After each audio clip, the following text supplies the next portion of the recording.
Malgré un profond désir de concrétiser un projet de cœur, de pouvoir voir une réalité différente, de changer son quotidien, eh bien on se met des bâtons dans les roues, on s'auto-sabote. Alors j'aime pas utiliser ce terme d'auto-sabotage, je le partage parce que c'est ce qu'on voit et c'est ce qu'on lit partout, mais pour moi l'auto-sabotage ça n'existe pas. C'est-à-dire que on va pas volontairement se mettre des bâtons dans les roues en fait. Quand on a vraiment envie de voir quelque chose apparaître dans notre réalité, on n'a pas envie de faire en sorte que ça se concrétise pas.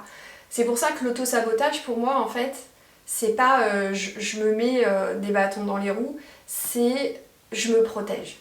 Pour moi l'auto-sabotage c'est vraiment un mécanisme de protection. Parce que l'auto-sabotage, c'est quoi? C'est le symptôme d'un non-alignement. C'est-à-dire qu'il y a un écart entre ce que tu vis à l'intérieur de toi et la réalité désirée. Et donc, ce qu'il faut aller identifier, c'est la racine. C'est d'où vient ce non-alignement. Ça veut dire que, quand je parle de non-alignement, quand on dit alignement, c'est qu'en fait, notre système de croyances, nos pensées, nos émotions et nos comportements sont en cohérence avec ce que l'on veut voir apparaître dans notre réalité. Et donc quand il y a un non-alignement, c'est qu'il y a un de ces éléments qui n'est pas en cohérence avec la réalité désirée.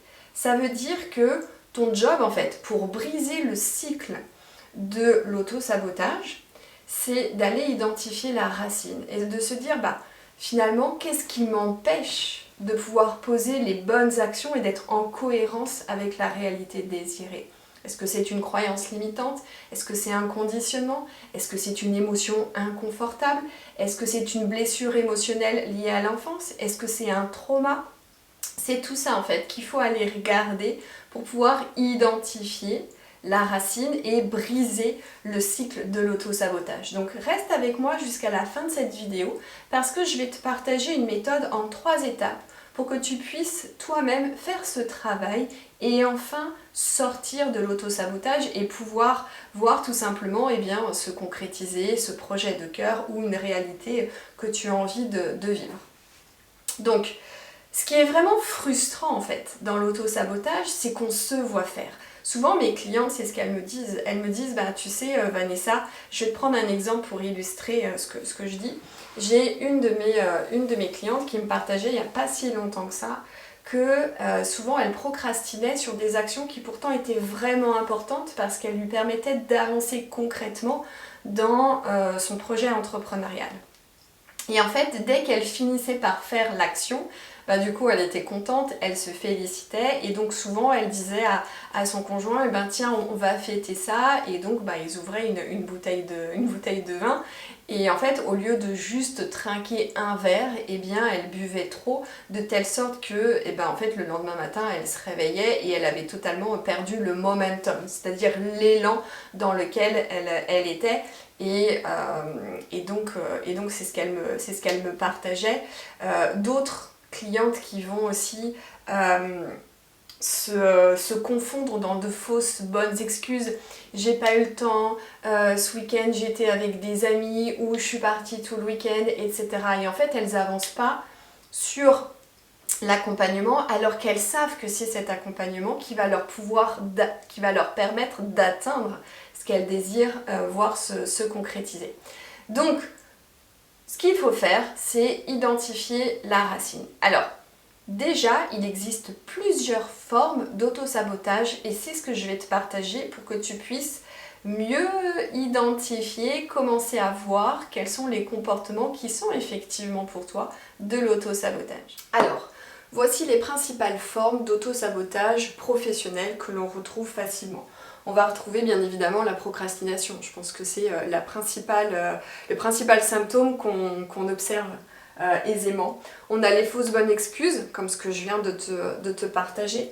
On va avoir le perfectionnisme, c'est-à-dire qu'on veut vraiment attendre que les choses soient parfaites pour pouvoir véritablement se lancer. Et donc ce qu'on fait quand on est dans le perfectionnisme, c'est qu'on retarde indéniablement l'échéance, le moment où on va vraiment se lancer.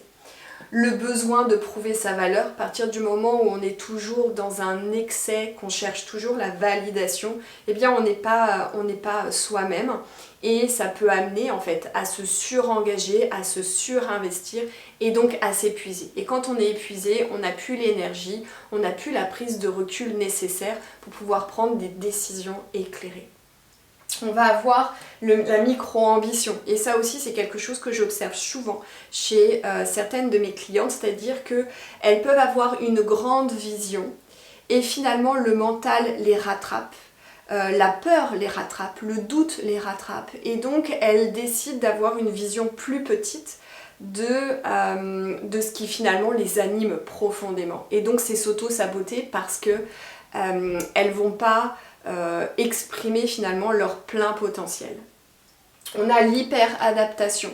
Là aussi, lorsque on se suradapte à un environnement, eh bien on s'oublie. On n'est plus en accord véritablement avec soi-même et surtout on n'est plus dans la cohérence avec nos désirs et nos besoins.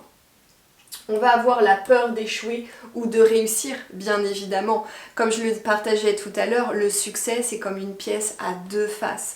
On a l'avantage, mais on a aussi les inconvénients. Et souvent, quand on a peur de réussir, c'est parce qu'on a peur en fait de ce qui accompagne le succès, c'est-à-dire plus de visibilité, potentiellement plus de responsabilité, ce qui demande de grandir sa capacité émotionnelle. Et donc, on va être plus facilement scruté, épié, jugé ou critiqué. Et ensuite, la peur d'échouer, elle est très souvent liée à la peur du rejet et donc là c'est vraiment un fonctionnement primitif puisque pour notre système interne, pour notre système nerveux, qui dit rejet dit un risque pour notre survie. Et on va avoir aussi l'autocritique excessive, donc là c'est pour toutes celles et ceux qui s'enferment dans leur mental et qui se jugent beaucoup, qui se dénigrent beaucoup, puisque ça influence négativement notre estime de soi et à partir du moment où on a une faible estime de soi, eh bien on va plus difficilement oser certaines choses ou aller au bout de ce qui pourtant nous anime. Donc ça c'est vraiment les principales formes d'auto-sabotage. Donc tu peux déjà identifier celle dans laquelle tu peux te retrouver. Et maintenant, je vais donc te partager les trois principales étapes pour venir briser ce fameux cycle de l'auto-sabotage. Comme j'ai pu te le préciser au début de cet épisode de podcast, l'auto-sabotage, c'est le symptôme d'un non-alignement. Donc il faut aller identifier la racine de ce non-alignement.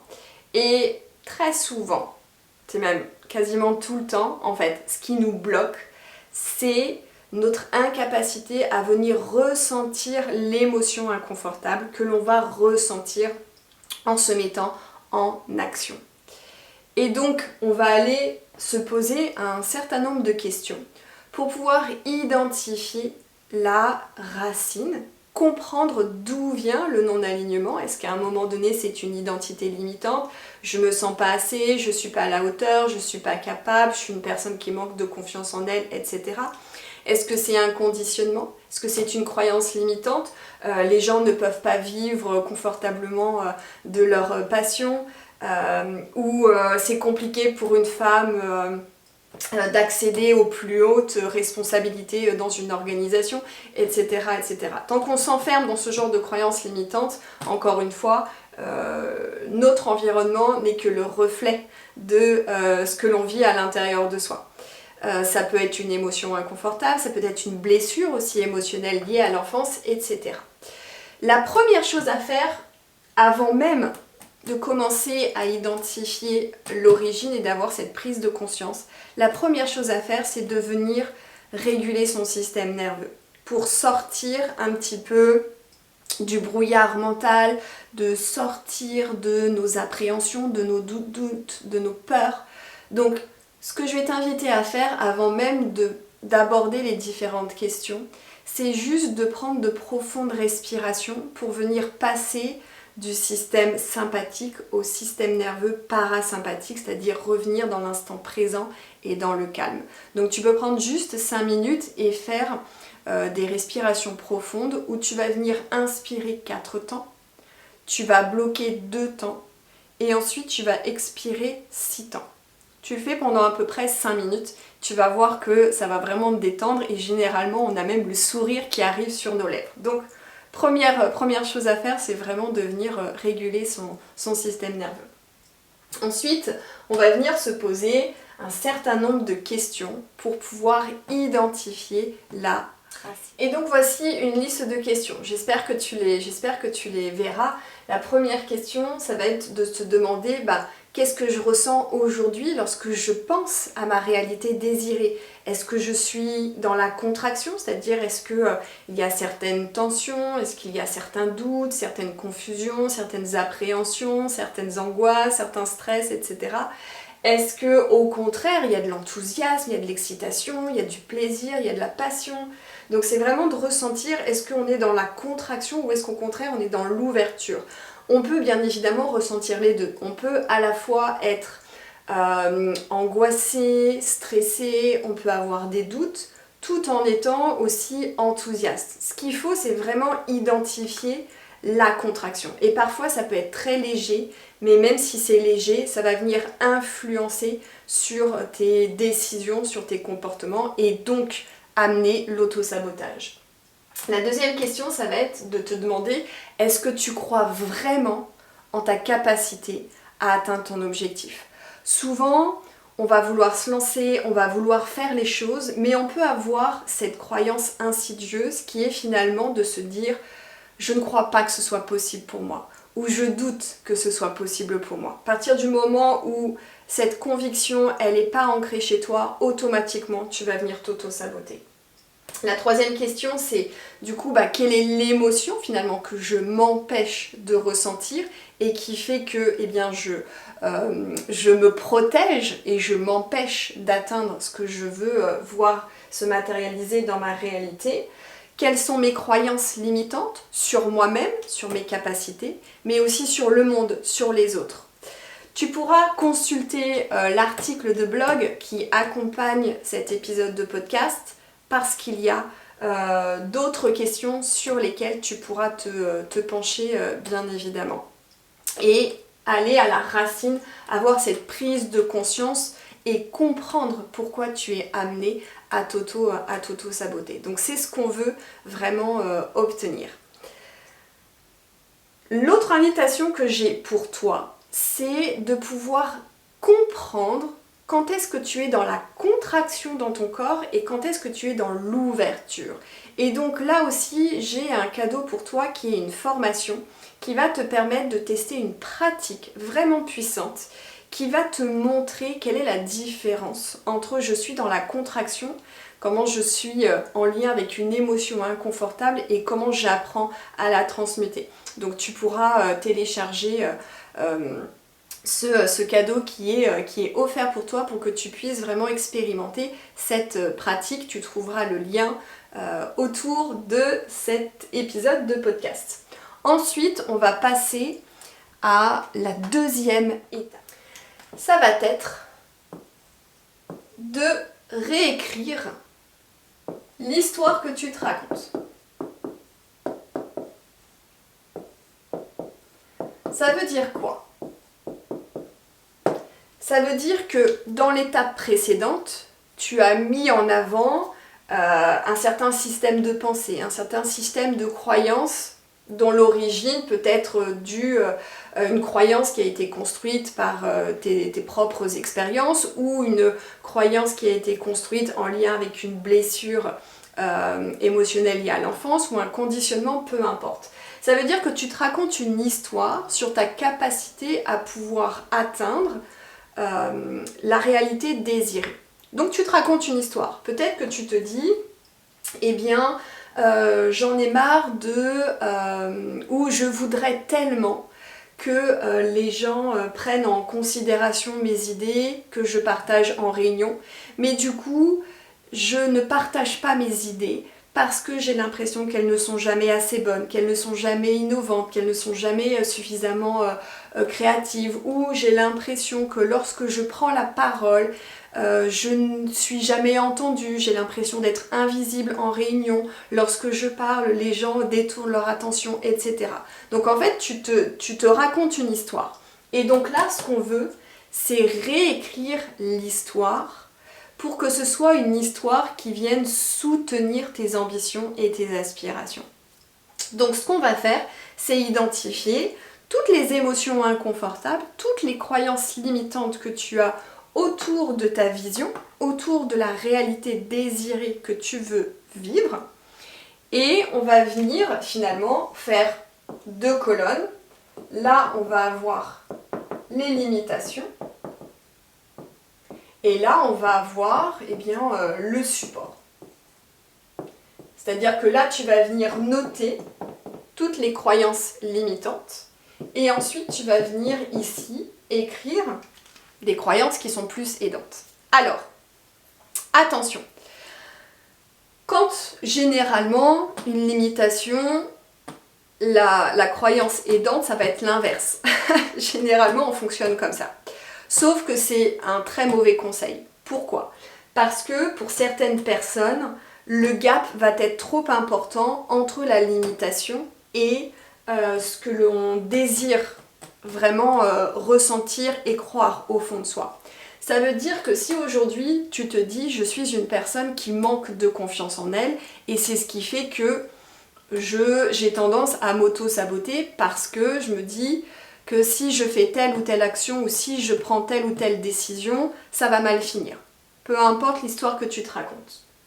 Et donc, te dire « je suis une personne confiante » alors que tu es vraiment une personne qui a très très peu confiance en elle, le gap va être trop important. Et donc, même si tu listes des affirmations positives en disant je suis une personne qui a confiance en elle, je suis la personne qui a le plus confiance en elle en France, au monde ou peu importe, en fait tout ton système interne il va te dire bullshit. Et donc tu auras beau essayer de forcer, à partir du moment où il y a la contraction dans ton corps, tu n'arriveras jamais à ancrer cette nouvelle croyance. Il faut donc trouver une étape intermédiaire pour que ton système puisse se dire « Ah, tiens, effectivement, c'est plausible. » Ça peut être quoi ? Ça peut être de dire, eh bien, chaque jour, je développe ma confiance en moi en posant une micro-action qui me challenge. Voilà. Potentiellement, ton système interne, il peut te dire, bah oui, effectivement, une micro-action, ça la challenge un peu, mais pas trop. Donc, potentiellement, on est sur quelque chose qui est plausible. Et ce qui va vraiment faire la différence, ce qui va vraiment faire ancrer une nouvelle croyance, c'est l'émotion que tu ressens. C'est ça, en fait. Qu'est-ce qui fait que notre cerveau va venir programmer certaines croyances et engrammer aussi certains souvenirs, c'est qu'à un moment donné, il a été impressionné par une émotion qui a été forte. Et lorsqu'il s'agit de programmation interne limitante, c'est parce qu'on a ressenti une émotion forte, inconfortable. Et donc pour lui, ça a été le signal que c'était quelque chose d'important. Et donc on peut parfaitement renverser la vapeur en se disant je veux ancrer une nouvelle croyance aidante, soutenante, et donc, quelle est l'émotion que je peux ressentir à haute dose pour montrer à mon cerveau que cette nouvelle croyance, elle est vraiment importante pour moi. Donc par exemple, si je manque de confiance en moi, on ressent une émotion inconfortable qui peut être de la frustration, de la honte, de l'amertume, peu importe, ou du doute, ou de la confusion. Et la croyance aidante, l'émotion qui va venir la soutenir, c'est peut-être la confiance, c'est peut-être le calme, c'est peut-être la sérénité, c'est peut-être la confiance, l'optimisme, etc. Donc à toi de vraiment identifier l'émotion positive que tu veux ressentir lorsque tu veux ancrer, programmer une nouvelle croyance aidante. Donc la deuxième étape, c'est de faire ce travail-là, je me réécris l'histoire pour que cette histoire, elle vienne me soutenir, m'enthousiasmer, me booster, me dynamiser pour que je puisse voir apparaître cette réalité désirée. Et maintenant, on va passer à la troisième étape. Et la troisième étape, c'est celle où la majorité des gens abandonnent parce que c'est celle qui nous challenge le plus. La troisième étape, c'est en fait l'incarnation.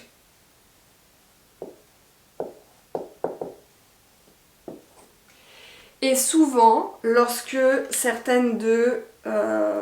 j'échange avec des prospects ou même des clientes, elles peuvent me dire mais tu sais Vanessa, j'ai déjà fait beaucoup de travail personnel, j'ai fait des séances d'hypnose, je fais du yoga, je fais de la méditation, je fais de la psychothérapie, etc. Donc ce sont des personnes qui sont vraiment engagées dans leur croissance personnelle et pour autant les choses n'évoluent pas, ne changent pas. Pourquoi ? Parce qu'elles ne vont pas jusqu'à cette étape-là. C'est-à-dire qu'elles font ce travail intérieur, donc elles ont cette curiosité-là d'aller comprendre, de guérir, etc. Mais pour autant, elles posent toujours les mêmes actions. Et donc, notre cerveau, il a besoin de preuves. Il a besoin qu'on lui prouve que la nouvelle histoire qu'on lui raconte, eh bien, elle est basée aussi sur des faits. Donc, pour pouvoir réécrire notre histoire et faire en sorte qu'elle devienne vraiment une conviction profonde, là, donc il faut travailler avec l'émotion, bien évidemment, puisque l'émotion, le sentiment est la clé. Et il faut fonctionner comme si la réalité, elle était déjà là. Ça veut dire quoi ? Ça veut dire que si on reprend l'exemple de cette personne qui, par exemple, manque de confiance en elle ou se dit « je ne suis pas à la hauteur » et qui se raconte l'histoire de « bah non, à chaque jour, je développe ma confiance en moi » en posant des micro-actions. J'incarne, c'est-à-dire que je le dis, mais je le fais. Et je prouve à mon cerveau que ce que je suis en train de faire, ça a de l'importance pour moi. Ce que je suis en train de m'auto-persuader, eh bien je l'incarne dans la réalité physique. Et souvent on oublie cette partie-là. Pourquoi ? Parce que ça va demander de la persévérance, ça va demander de l'engagement et ça va demander de la foi, de la confiance dans le processus. Parce que les choses peuvent prendre plus ou moins de temps. C'est-à-dire que si tu as une croyance limitante mais qui n'est pas très ancienne, il est très facile de la déconstruire. Moi j'utilise la PNL et j'ai certaines de mes croyances qui existent depuis 2, 3, 5 ans, je les dégomme facilement. En un quart d'heure, cette croyance elle n'existe plus. Mais si tu veux faire le travail toi-même, ça va te prendre un petit peu plus de temps, mais sache que plus une croyance limitante est ancienne et ancrée, plus ça va te prendre du temps. Et donc, dès lors qu'on se dit « je ne suis pas assez »,« je ne suis pas à la hauteur »,« je n'ai pas assez de valeur » ou je manque de confiance en moi, etc., on est sur des choses qui sont quand même des croyances piliers, des croyances limitantes qui sont des fondements. Et donc, ça va demander de la persévérance et du temps. Et donc, toi, chaque jour, tu vas vouloir te réciter ou vivre une nouvelle histoire que tu as envie de te raconter, mais le changement ne se verra pas encore. Et du coup, on peut perdre la confiance dans le processus. On peut vite abandonner parce que on a beau faire les choses et on se rend compte que rien ne change. Donc il faut, pour accélérer en fait le processus, il faut incarner la nouvelle histoire que tu te racontes. Donc si aujourd'hui tu penses que tu manques de confiance en toi pour prendre ta juste place en tant que leader et que tu te dis chaque jour je pose une micro-action pour prendre ma juste place en tant que leader, il faut les poser, ces micro-actions. Il faut le faire. Et il faut le faire en conscience. C'est-à-dire, tu peux le dire dans ta tête ou à voix haute ou à voix basse, peu importe, mais dire « Je suis en train de poser cette micro-action parce que je suis en train de devenir une personne qui a confiance en elle et qui prend sa juste place. » Donc il faut persévérer parce que ça peut prendre du temps de voir les choses changer. Encore une fois, ce que l'on observe dans notre environnement, c'est le reflet de ce qui est à l'intérieur de nous. Et donc, tant que les choses se réorganisent à l'intérieur de nous, eh ben, on peut continuer finalement à voir les mêmes choses. Et donc c'est là où ça peut devenir frustrant et où on peut perdre la foi, on peut perdre la confiance dans le processus. Mais il faut vraiment persévérer et plus tu vas incarner la nouvelle histoire que tu te racontes, plus tu vas venir accélérer le processus et plus en fait tu vas venir créer cette cohérence, cette harmonie entre ton monde intérieur et la réalité désirée. Et par voie de conséquence, tu auras brisé le cercle de l'auto-sabotage parce que tu seras venu tout simplement mettre de la cohérence entre ce que tu crois, ce que tu penses, ce que tu ressens et ce que tu poses comme action. Et les résultats seront donc différents.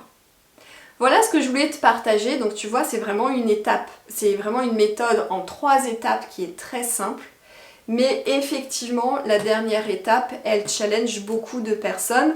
Et donc, c'est vraiment important de se dire, ok, le bout du processus, c'est pas je prends conscience d'eux et du coup, je commence à être un petit peu plus alerte sur ce que je vois, sur ce que je vis.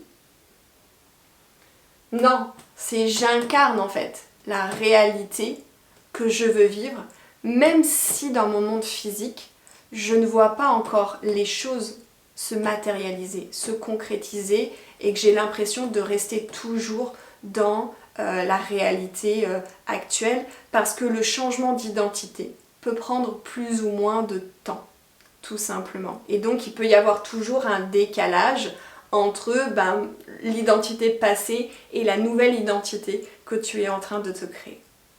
J'espère que cet épisode t'aura apporté des clés. Si tu penses que cet épisode peut aider d'autres personnes, surtout n'hésite pas à le partager, à liker, à mettre tes commentaires. Je serais ravie de pouvoir répondre à tes questions. Si tu écoutes sur Spotify, eh bien surtout n'hésite pas à mettre 5 étoiles. Ça aide l'épisode de podcast et même le podcast dans sa globalité à être plus visible. Et on se retrouve très prochainement pour un nouvel épisode.